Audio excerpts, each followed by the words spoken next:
दुनिया की सबसे पुरानी यूनिवर्सिटी बिहार से है। दुनिया का सबसे पुराना हिंदू मंदिर बिहार से है। दुनिया का सबसे बड़ा ऊंचा लंबा स्तूप जो है वो बिहार से है। दुनिया का सबसे लंबा वाईफाई जोन बिहार से है।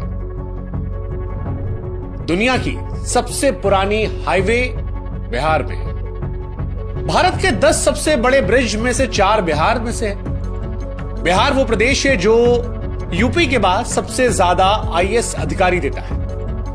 दुनिया के 2 बड़े धर्म जैन और बुद्ध, इनके प्रमुख स्थान बिहार से। जिसने दुनिया को जीरो दिया या जो भारत का प्रथम राष्ट्रपति बना, उन दोनों का जन्म बिहार में। सिखों के 10वें और अंतिम गुरु गुरु गोविंद सिंह जी का जन्म भी बिहार से। बिहारी समाज को हमारा नमस्कार। उम्मीद है अब जब कोई आपको कहेगा ए बिहारी, या आपको किसी पूर्वाग्रह से ग्रसित होकर चढ़ाने की कोशिश करेगा, तो ये वीडियो का लिंक उठाकर उसके मुंह पर कहिएगा बिहारी होने पर शर्म नहीं है, गर्व है।